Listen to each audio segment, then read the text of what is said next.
No fue una invasión ni una revolución lo que puso a China de rodillas. Fue una droga, una sustancia tan rentable que Gran Bretaña convirtió la adicción en un imperio, y tan destructiva que China libró 2 guerras solo para detenerla. Cómo un comercio de lujo entre 2 potencias mundiales acabó en un colapso nacional. ¿Por qué China no pudo escapar una vez que empezó? Hoy, en el show de infografías, analizamos cómo una droga ayudó a derribar un imperio. Por siglos, la riqueza natural y civilización avanzada de China la hicieron autosuficiente. Fue una maravilla del mundo cuando los europeos comenzaron un contacto prolongado en el siglo XVI durante la era de la navegación. En esa época, China no recibía bien a los extranjeros y consideraba bárbaros a los europeos. Seguían llegando, tocando la puerta y buscando relaciones comerciales saludables.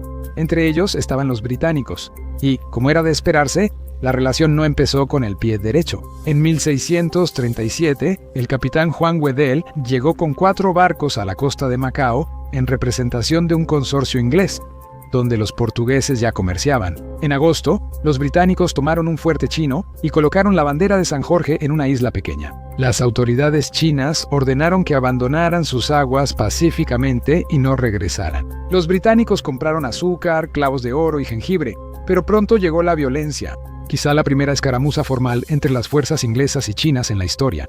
Ambos bandos sufrieron daños.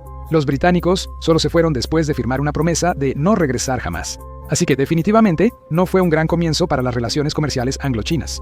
China pensaba que no necesitaba al mundo exterior, ya que había superado a Europa en varios aspectos del desarrollo.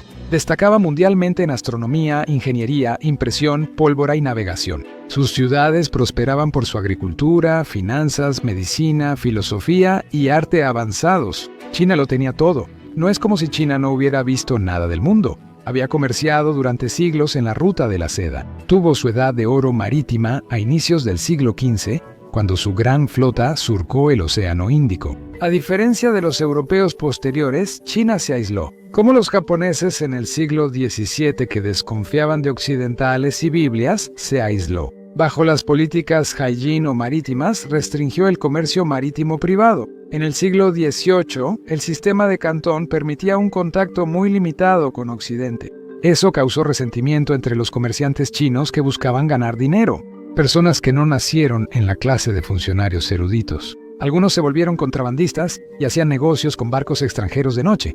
Esto indignó a los británicos. Se consideraban campeones del libre comercio, discípulos de Adam Smith, el economista escocés que prácticamente escribió el manual del capitalismo global. China era muy rica, entonces ¿por qué no quería cooperar? En el siglo XVII, representaba aproximadamente 1/3 del Producto Interno Bruto Mundial, con la India en una situación similar. En 1820, la India bajó su participación, pero China aún tenía cerca del 30%. Su economía superaba varias veces a la de Gran Bretaña, aunque esta era la nación más industrializada de Europa. En cuanto a Estados Unidos, era solo un punto en el panorama económico. La economía de China era unas 20 veces más grande. Para los occidentales pro comercio, el aislacionismo chino era casi criminal. No permitía la entrada de europeos al continente, obligando a los comerciantes a quedarse en almacenes en Cantón y sin escuelas para aprender chino. Limitaban el contacto con la gente común china y solo permitían el comercio en ciertas temporadas bajo estricta supervisión. Era como ser un paria. Pero no era sorprendente que China hubiera observado cómo cambiaban las mareas en Asia. Los británicos gobernaban gran parte de la India y consolidaban su control en Malasia. Los holandeses ocuparon Indonesia y barcos occidentales llegaban a Birmania y Vietnam. El viejo mundo cambiaba, dividido por imperios que hablaban de libre comercio, pero lo imponían con armas. China seguía aislada, considerándose el centro de la civilización. No les interesaban los regalos que Gran Bretaña enviaba, ni la modernización que se prometía con el comercio. En 1793, el emperador Qianlong rechazó la petición británica de mejores condiciones comerciales, afirmando que China ya tenía todo lo necesario y no necesitaba productos británicos. Fue un rechazo cortés, pero dirigido a un continente al borde de una revolución industrial que pronto produciría armas y máquinas muy superiores a cualquier cosa que China pudiera igualar. El equilibrio de poder en el mundo estaba cambiando silenciosamente y los chinos no parecían darse cuenta de esto. Los británicos querían muchas cosas, pero sobre todo querían té. Sí, té. Ya eran adictos a él. Mientras la gente común todavía bebía cerveza, incluso en el trabajo, el té era la bebida preferida de las clases medias altas. Era refinado, de moda y caro. Más importante aún, se convirtió en uno de los comercios más rentables del mundo. Pero había un problema. China no quería nada de lo que Gran Bretaña tenía para ofrecer. Como le explicó el emperador al rey Jorge, no quería textiles británicos ni baratijas, solo plata. Para adquirir té, seda y porcelana, la Compañía Británica de las Indias Orientales pagaba con lingotes de plata. Y eso significaba que la plata estaba fluyendo constantemente fuera de Gran Bretaña y hacia China. El balance comercial era unilateral, es decir, había un déficit comercial. Gran Bretaña importaba mucho más de lo que exportaba y sus reservas de metales preciosos disminuían. ¿Cómo lo resolverían? ¿Tráfico de drogas simple? Los británicos tenían una nueva y poderosa mercancía que se estaba produciendo en grandes cantidades en la India, controlada por los británicos, el opio. Y la mejor parte, una vez que alguien empezaba a usarlo, dejarlo se volvía casi imposible. La abstinencia y los antojos eran implacables. La población china había consumido opio desde el siglo VIII, pero principalmente con fines medicinales. Era un alivio muy necesario para el dolor durante una cirugía, o incluso durante la muerte, por 1000 cortes. Gran Bretaña buscaba inundar China de droga para que el déficit comercial no luciera tan injusto. Por supuesto, esta era la época de la Ilustración, y no pasó desapercibido que intentar volver adicta a una nación a las drogas era quizás un poco ético. Muchos en Gran Bretaña se oponían. El político liberal y futuro primer ministro Guillermo Gladstone le dijo al Parlamento que era una vergüenza. Pero para gran parte de la nobleza, para las muchas empresas involucradas y sus inversionistas, fue la tormenta perfecta. Lo que inició como un lujo de ricos y educados en tazas de té chinas, pronto se extendió por toda la sociedad. En 1796, el emperador prohibió las importaciones, pero no funcionó. En 1813, China inició la primera guerra contra las drogas al prohibir su consumo. La pena por posesión era recibir 100 latigazos. Pero cuando los chinos tomaron medidas más estrictas, los británicos y para ese entonces, los estadounidenses subieron la apuesta. La Compañía de las Indias Orientales contrató comerciantes encubiertos de Estados Unidos y Reino Unido como traficantes para hacer negocios por ellos. Estos hombres solían anclar frente a Cantón, hoy Guangzhou, y vendían a intermediarios chinos de dudosa reputación. Para 1830, más de 100 intermediarios usaban barcos y mulas para transportar opio al continente. Entre 1810 y 1838, las importaciones de opio se dispararon de 4.500 cajas a casi 40.000. Lo que empezó como un negocio secundario se volvió un imperio de millones de dólares y libras en mercancía. Todo lo que intentaron las autoridades Chen resultó inútil. Los comerciantes británicos aprendieron todos los trucos para evadir las inspecciones de barcos. Mientras tanto, los traficantes chinos demostraron ser igual de ingeniosos para burlar a las patrullas imperiales. Se estima que cerca del 30% de la población china, desde campesinos hasta eruditos, era adicta al opio británico. Las autoridades chinas allanaron fumaderos de opio y castigaron a consumidores. Pero cuando un tercio del país era adicto, no podían encarcelarlos a todos. Entonces los funcionarios consideraron otro enfoque. Algunos propusieron legalizarlo y grabarlo, encarecer el opio, bajar la demanda y beneficiar la tesorería. Los moralistas ganaron el debate diciendo que la adicción era pura maldad. Destruía familias, corrompía la sociedad, hacía ociosos a campesinos, distraía a estudiantes y debilitaba a soldados. Quizá tenían razón, pero en retrospectiva, la solución del otro lado pudo haber sido mucho mejor a largo plazo. A pesar de arrestar a unos 1.600 traficantes chinos y quemar miles de pipas de opio, esto no redujo mucho la adicción. El negocio era muy lucrativo para no participar. En 1839, Gran Bretaña vendía suficiente opio para cubrir el costo de todo el té que importaba. China, que alguna vez fue una nación magnífica, aunque plagada de corrupción y luchas internas entre la élite, estaba perdiendo la razón. La sociedad se estaba destruyendo desde adentro. Y fue entonces cuando el emperador Daoguang recurrió al erudito funcionario Lin Seisu, ordenándole que tomara medidas, y esta vez para apelar directo a la corona británica. Lin le escribió a la reina Victoria para pedirle que frenara el comercio venenoso que está devastando su país. Afirmó que si seguía así, China no tendría ejército para defenderse de invasores. La carta ni siquiera le llegó. Aunque hubiera llegado, no habría importado. Había demasiado dinero en juego. Algunos británicos que vieron el daño fueron críticos. El tema generó debate. La mayoría consideró inmoral el comercio y pidió su fin. O, al menos, el comercio internacional de narcóticos debía regularse. De vuelta en China, la carta no había funcionado, tampoco las medidas represivas. China, frustrada e irrespetada por el desprecio británico a sus leyes y cultura, tomó medidas drásticas. Cantón fue puesto en cuarentena e incautaron más de 26 millones de libras de droga. Destruyeron todo, una fortuna en opio de una nación que recién construyó algunos de los buques de guerra más avanzados del mundo. Carlos Elliot, superintendente principal del comercio británico con China, previó la guerra y supo que debía haber un cambio.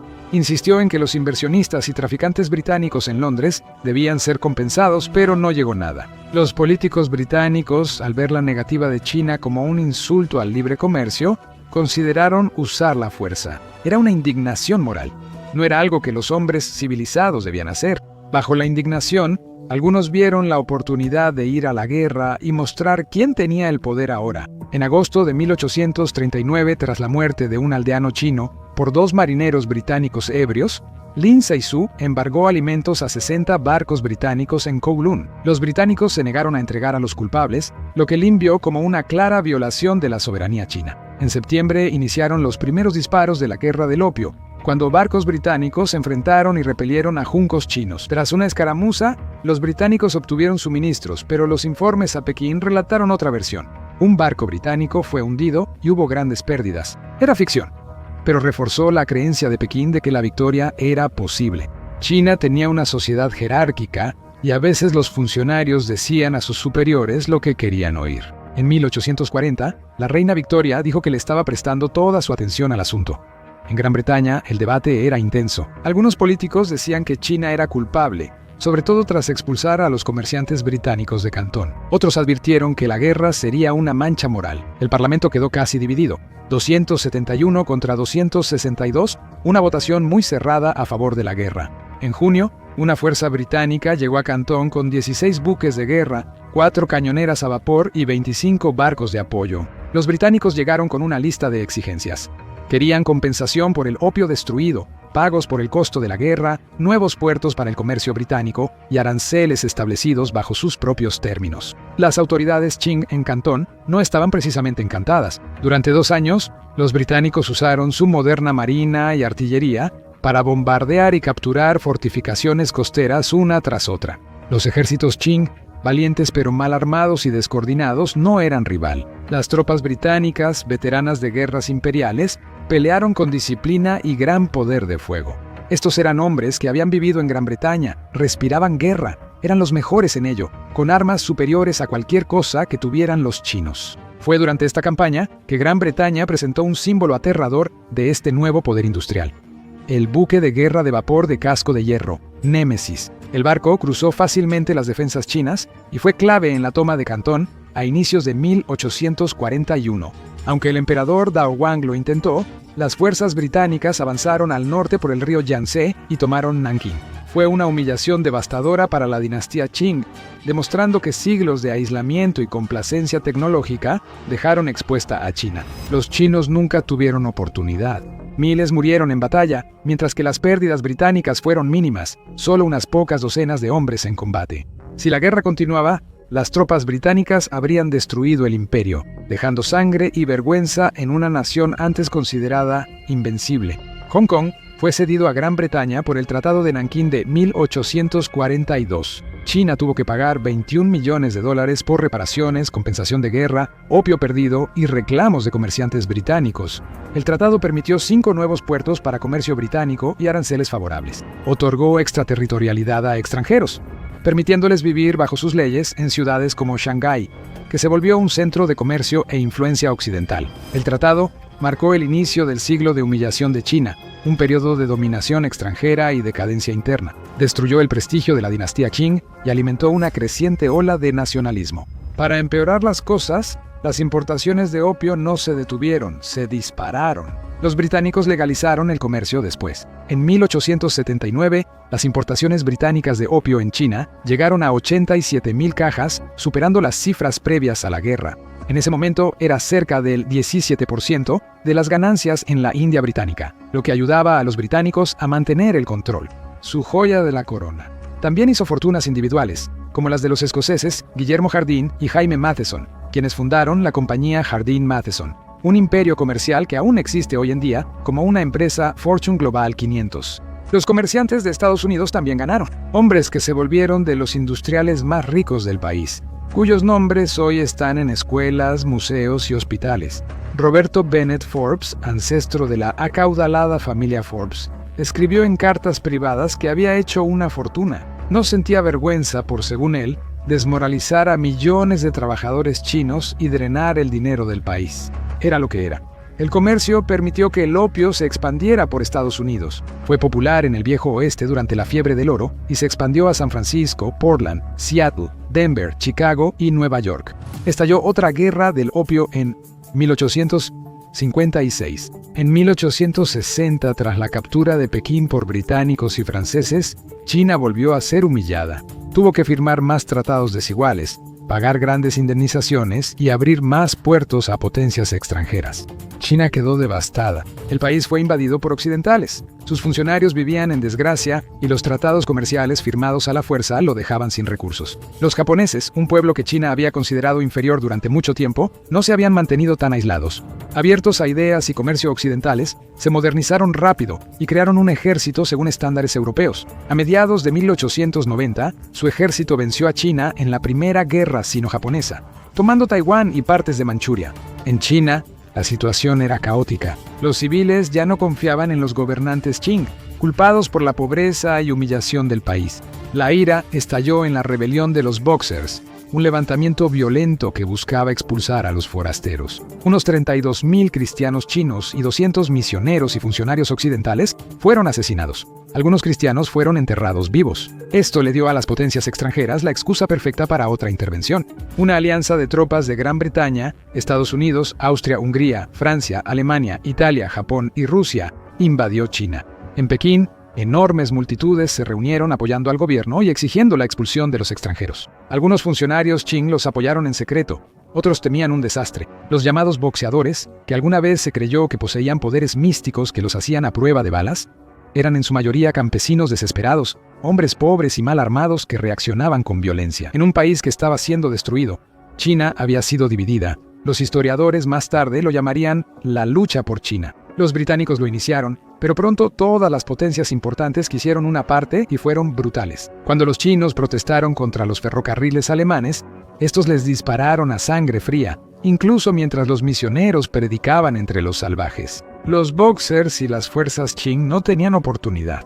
En la batalla de Tientsin, 6.900 aliados derrotaron a una fuerza mayor y tomaron Pekín. Fuerzas europeas y estadounidenses iniciaron la guerra, matando civiles, abusando de mujeres, saqueando y quemando casas con familias dentro. Se decía que alemanes, rusos y japoneses entraban a las aldeas y masacraban a todos. Muchas mujeres prefirieron morir antes que enfrentar a las tropas. A Europa llegaron informes de que los soldados mutilaron los cadáveres. Un general estadounidense dijo que por cada boxeador asesinado, 50 inocentes eran masacrados. Mark Twain también se indignó y escribió que los países civilizados actuaban como bestias. Terminó con el Protocolo Boxer, un tratado de paz en el que China nuevamente tuvo que pagar enormes sumas de indemnizaciones a las 8 naciones. Hubo ejecuciones masivas y un acuerdo que permitía que fuerzas extranjeras se estacionaran por todo China. El país fue subyugado y sometido a tratados firmados bajo amenaza de violencia. Muchos occidentales aún creían que China era responsable por cerrarse al nuevo globalismo. Pero el siglo de humillación aún no había terminado. Tras la Primera Guerra Mundial, China envió hombres a Europa para ayudar a los aliados y buscar respeto internacional. Pero cuando los aliados ignoraron la petición de autodeterminación de China y entregaron sus territorios a Japón, la traición fue profunda. Esto aumentó la ira contra el imperialismo occidental y fomentó los movimientos nacionalistas y revolucionarios que transformarían el futuro de China. Más dolor llegó en las décadas de 1930 y 1940. China sufrió enormemente durante la Segunda Guerra Mundial, cuando millones fueron masacrados a manos de los japoneses, quienes cometieron atroces crímenes de guerra, especialmente contra las mujeres. La guerra terminó con China en el bando ganador. Pero en 1949 volvió a ser enemiga de Occidente. Cuando Mao Zedong derrotó a los nacionalistas en la Revolución Comunista China, Mao le dijo a su pueblo: nunca más. Pero su determinación de industrializar China a toda velocidad mediante el gran salto adelante trajo consigo una catástrofe. Millones, quizá decenas de millones, murieron en una de las peores hambrunas de la historia. Incontables ciudadanos también fueron golpeados hasta la muerte y ejecutados, con archivos chinos que muestran una brutalidad sin precedentes, incluso canibalismo. Durante la Revolución Cultural de Mao, consolidó su culto a la personalidad. Millones más fueron asesinados, a menudo por estudiantes ideológicos dispuestos a causar sufrimiento para mostrar su virtud revolucionaria. Pero de las cenizas de una política fallida surgió un gigante estadista chino. Deng Xiaoping abrió China al mundo en 1978 con la política de puertas abiertas, impulsando el comercio internacional y conservando el estilo de gobierno chino. Capitalismo. Con restricciones comunistas a la libertad de expresión, a veces brutales, pero no como antes. Económicamente y psicológicamente, China fue rejuvenecida, ya no era el enfermo de Asia. Tras las políticas de Xiaoping, unos 850 millones salieron de la pobreza. Mejoró el nivel de vida y la atención médica. El país logró lo que los economistas llaman el mayor milagro económico de la historia moderna. En 1997, Gran Bretaña devolvió Hong Kong y hoy la iniciativa de la Franja y la Ruta de China llega a más de 3/4 partes del mundo. La guerra del opio apenas se menciona en las aulas occidentales, incluso en Gran Bretaña. Pero en China sigue siendo una cicatriz muy dolorosa. Define la visión que la nación tiene de sí misma y del mundo. Cuando el presidente Xi Jinping menciona la diplomacia del guerrero lobo, resuena con una población criada con los recuerdos de la humillación de sus antepasados a manos de potencias extranjeras, cuando el país fue, entre comillas, sumido en un abismo de sufrimiento. China se ha asegurado de que su ejército nunca vuelva a quedarse atrás. La pregunta es si mantendrá la no intervención o comenzará a proyectar su poder fuera de sus fronteras. Estados Unidos duda que se mantenga al margen, y la historia muestra que las grandes potencias, una vez que ascienden, rara vez lo hacen.